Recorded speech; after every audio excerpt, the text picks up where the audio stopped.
So, the Walt Disney Corporation is having their 100th anniversary this year, and I want to do something special. I've seen a lot of videos talking about and ranking all the Disney animated movies, but they only use the ones from the official Disney Animation Studio.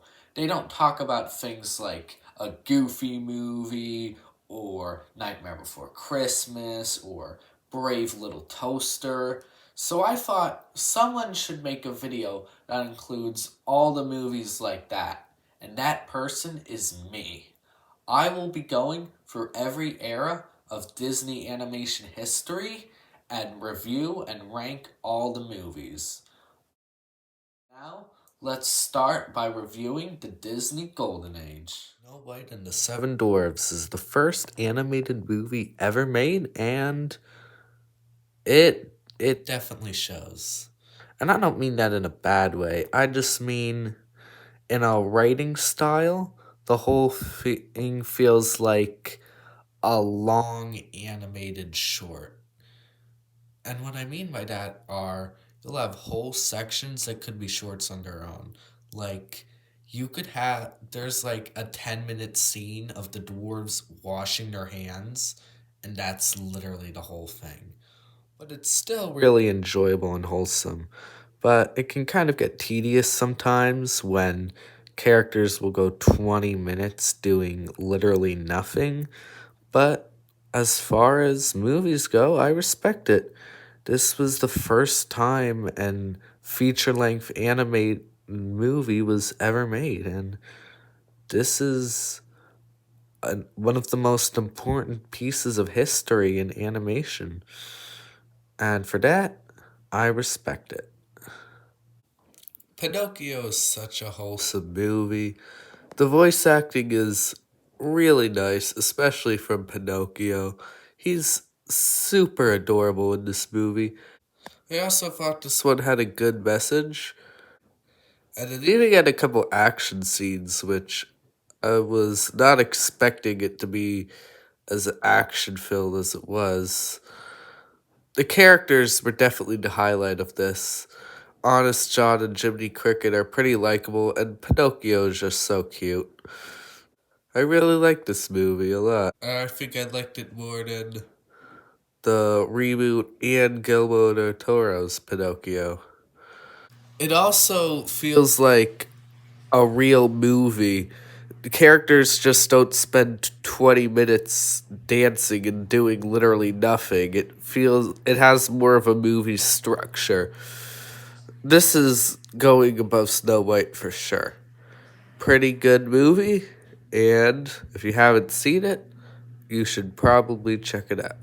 Fantasia is considered to be a masterpiece amongst most Disney fans, and widely considered to be the best Disney Golden Age movie. And as a kid, I always liked this one. It was never my favorite, but it was always really enjoyable. And during this rewatch, I'll be honest, man, I was not digging this. Maybe it's because YouTube Shorts destroyed my attention span, but I just thought that the movie was so boring this time. I like plot. I'm a story guy, and this did not have that at all. As it's an anthology film, it's famous for that, but I don't know. When I was watching this, I sort of just felt like they should have made it a bunch of different shorts. Like, it didn't need to be one big movie, you know? The first two were 90 minutes, which, even to this day, is the typical length for an animated movie. This was 2 hours. And I don't know, a lot of them I just found boring. Like, the beginning one with all the abstract images, like, what was the point of that? Oh, the mythology one. I did not like that one at all. These little cupids were literally pimping out centaurs. It was kind of creepy. And then there was the dinosaur one. I like that. The hippo and crocodile one. That was kind of boring, but I'll be honest. I like the ending of that when it's just everyone's fighting or dancing. I can't even tell what's going on. It's just pure chaos and it's great. Sorcerer's Apprentice, which is obviously the most famous one of all of these. In fact, um, this is the when Mickey got his redesign, as you can see, with his skin-colored face and his more human-like facial features. You know, you know what I mean.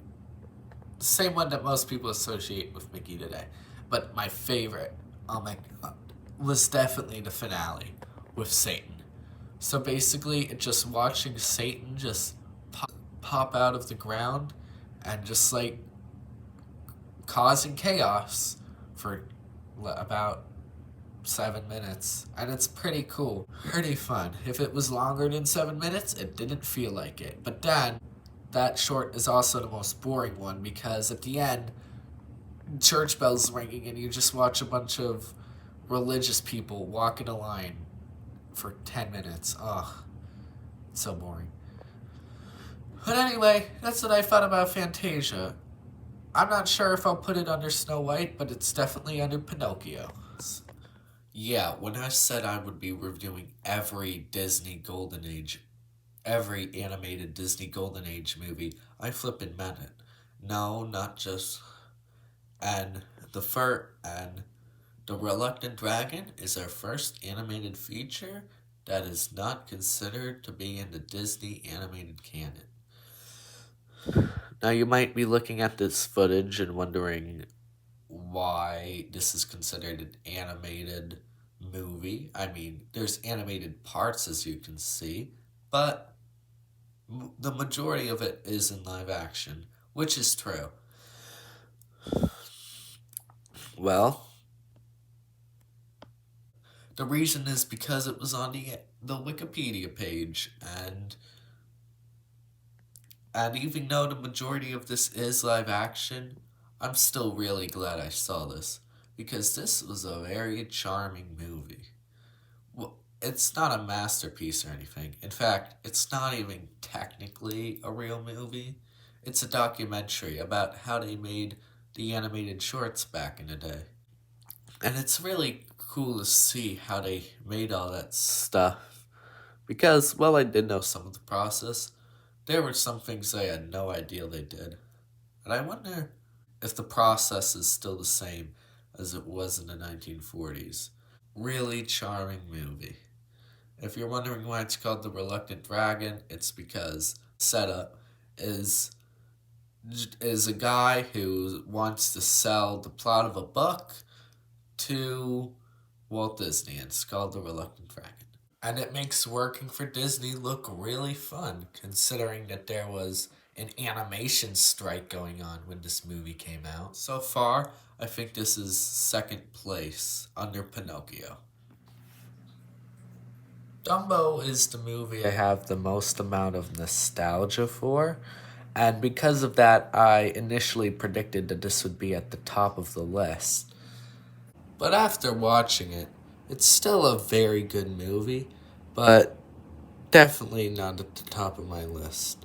I mean, Pinocchio was literally a masterpiece, and while Dumbo's still a good movie, it definitely wasn't, you know? Uh, this is what the shortest movie. Most of these were 90 minutes. This one was literally an hour. That was mostly due to budgeting reasons. Since it's the fastest, it's also the most quickly paced. Every scene progresses the plot in some way, even the pink elephant scene. Also, I think Dumbo might be the second most charming protagonist in the Golden Age after Pinocchio, which is crazy considering he doesn't even talk once during this movie. I think I'll rank this movie below Pinocchio and maybe below The Reluctant Dragon, but above Snow White and Fantasia. Remember when I said that Snow White had long scenes where nothing happens? Well, I guess Disney saw that ideal and decided to just do it for an entire movie. Bambi is pretty boring. While I was watching this movie, I was actually playing Mario Kart, so I was only half paying attention, but even with even with half my attention span on the movie, I was still pretty bored. It just felt like nothing was happening. They were frolicking, they were dancing.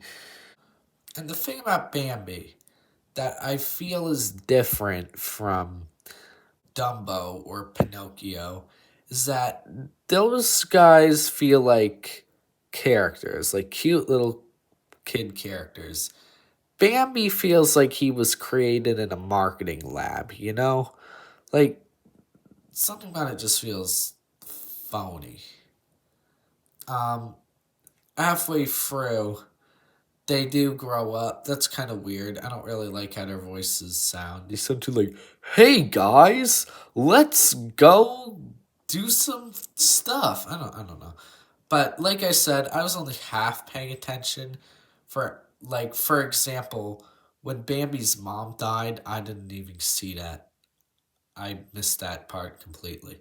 Some people might say I'm giving Bambi an unfair chance because I was only halfway paying attention, but I was only half paying attention because the movie wasn't that good. It didn't really click with me until like when the hunters came and the forest started burning down, and then the ending where but Bambi has babies. And that's when it really clicked with me that this movie is about life and like how life moves on and keeps on going, and the goods and the bads, and it's about the circle of life. Too bad for this movie that Disney made a better movie about the circle of life, which of course we will discuss on the eventual Disney Renaissance video. But as for now, Bambi was not that good. Bambi, 4 out of 10. Fantasia, 4 out of 10. Snow White and the Seven Dwarfs, 6 out of 10. Dumbo, 7 out of 10. Reluctant Dragon, 7 out of 10. Pinocchio, 10 out of 10. So yeah, that was the Disney Golden Age. But was it really the Golden Age? Most of these movies flopped when they came out, with two exceptions. And Pinocchio was the only one I thought was anything special. I guess it was called the Golden Age because these were movies that were in Walt Disney's original vision. And people always seem to call the first age the golden one. Anyway, it was around the completion of Bambi that America entered World War II. This reduced production costs greatly, so Disney had to take individual shorts and put them together and package it as one big movie. Also, the American government that wanted South America supporting them during the war, and for some reason they decided that Walt Disney would be the perfect ambassador. So, Walt Disney Corporation decided to make a couple movies that were basically glorified tourism ads. It's it's these events that bring us into the Disney wartime era.